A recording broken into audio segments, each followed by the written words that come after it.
আসসালামু আলাইকুম, welcome to my channel রাকাস মম। কেমন আছেন সবাই? আশা করি সকলে অনেক অনেক ভালো আছেন। পাকা আমের সিজন শেষ হওয়ার আগে আপনারা যদি পাকা আমের এই মজাদার পুডিংটি না খেয়ে থাকেন তাহলে আপনারা অনেক দারুণ একটি জিনিস মিস করেছেন। এই পুডিংটি দেখতে যেমনি আকর্ষণীয়, খেতেও অসম্ভব মজাদার, আর এটি তৈরি করা সেটা তো অনেক সহজ। আর আপনারা যদি ভিডিওর কোনো অংশ স্কিপ না করে ফুল ভিডিওটি দেখে বাসায় ট্রাই করেন তাহলে আপনারাও ঠিক এইরকম অসম্ভব সুন্দর মজাদার পুডিং তৈরি করতে পারবেন। দেরি না করে চলুন পুরো ভিডিওটি দেখে নেওয়া যাক। তার আগে যদি আপনি আমার চ্যানেলে নতুন হয়ে থাকেন তাহলে প্লিজ চ্যানেলটি সাবস্ক্রাইব করে দিবেন, আর যদি অলরেডি সাবস্ক্রাইব করে থাকেন তাহলে থ্যাংক ইউ সো মাচ। আপনি যদি আমার ভিডিওটি কোনো ফেসবুক পেজ থেকে দেখে থাকেন তাহলে প্লিজ পেজটি ফলো দিয়ে রাখুন। তো এই মজাদার পুডিংটি তৈরি করার জন্য সর্বপ্রথম লাগবে আমার হচ্ছে পাকা আম। পাকা আম দিয়ে মূলত এই পুডিংটা তৈরি করব, সাথে এর সাথে আমি কিছুটা মিল্ক অ্যাড করে দেব। তো প্রথমে আমি বড় সাইজের একটি আম নিয়ে এটা থেকে পিউরিটা বের করে নিয়েছি। এখানে প্রায় 1.5 কাপের মতো পিউরিটা বের হয়েছে। আপনারা এটা যে কোনোভাবেই বের করতে পারেন। আমি এটা ব্লেন্ডার মেশিনে ব্লেন্ড করে নিয়েছিলাম। আপনারা যদি এটা অন্য কোনো উপায়ে পিউরিটা বের করে থাকেন তাহলে অবশ্যই একটু ছাঁকনি দিয়ে ছেঁকে নেবেন। দেখেন পিউরিটা ঠিক এরকম স্মুথ হয়েছে।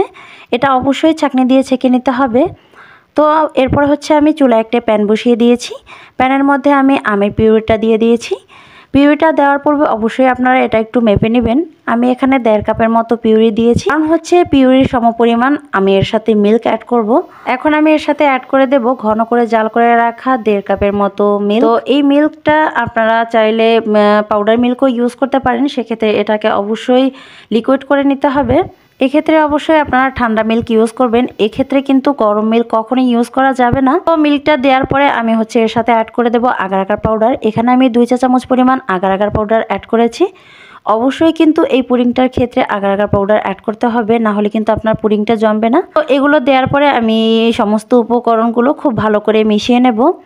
এখানে আমি যে আমটা নিয়েছিলাম এটা যথেষ্ট পরিমাণ মিষ্টি ছিল, যার কারণে আমি কোনো চিনি অ্যাড করিনি।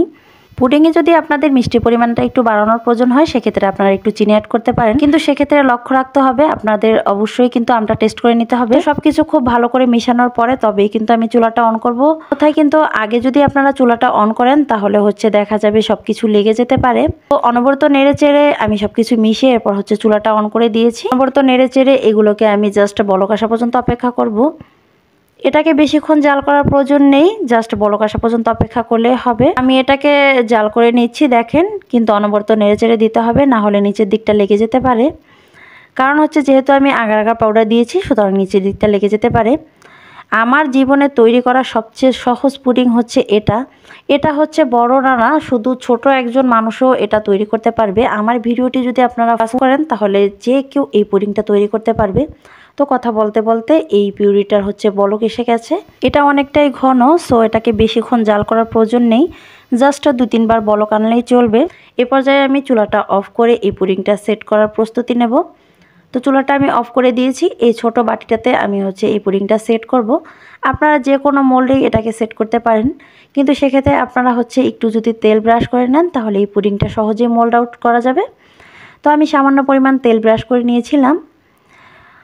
তো এরপর হচ্ছে গরম অবস্থায় এই পিউরিটা আমি এই মোল্ডের মধ্যে ঢেলে দিচ্ছি। তো ফিরে আসছি আধা ঘন্টা পরে। আধা ঘন্টার মধ্যেই এই পুডিংটা আমার সেট হয়ে গেছে। আমি কিন্তু এটাকে ফ্রিজিং করিনি। ফ্রিজিং করার পূর্বে হচ্ছে আমি এটা আপনাদের সাথে দেখাচ্ছি। দেখেন পুডিংটা কত সুন্দর করে সেট হয়ে গেছে।